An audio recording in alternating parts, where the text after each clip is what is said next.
Bonjour, très heureux de vous accueillir dans votre toute nouvelle émission des vacances, le MAC Découverte, dont voici tout de suite le sommaire.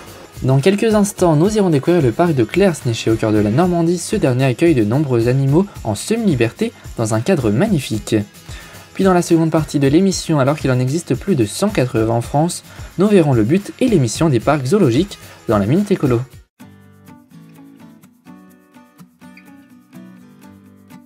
Comme je le disais, nous allons partir aujourd'hui en balade au parc de Clers, au cœur de la Normandie. Ce dernier accueille chaque année des milliers de visiteurs qui viennent voir les 60 000 animaux qui se trouvent en semi-liberté.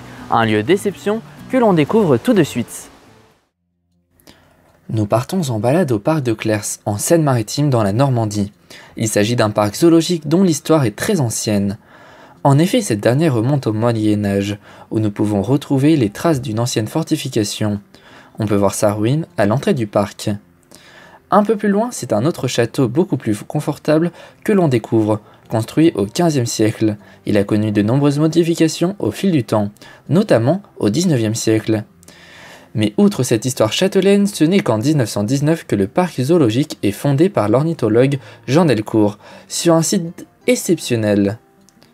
Plus de 13 hectares où sont répartis plus de 200 espèces, dont la plupart vivent en semi-liberté.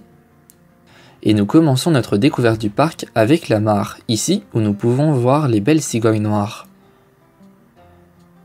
Puis, en continuant notre visite, nous tombons nez à nez avec d'autres oiseaux, les flamants roses ainsi que les cigognes blanches.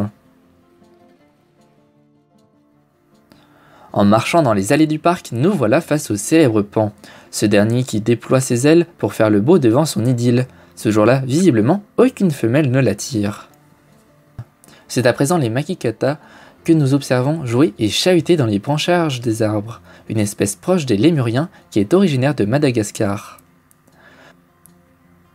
Autre espèce d'Afrique que l'on découvre, les antilopes, des mammifères que l'on retrouve également en Asie et même en Amérique du Nord. On change de continent en voyant les wasabis, ces derniers se cachent dans les hautes herbes du parc.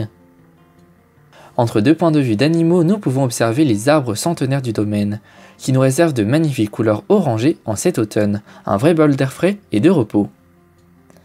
Ensuite, direction la Voilière, ici où l'on peut, entre autres, retrouver un aram macao d'Amérique du Sud.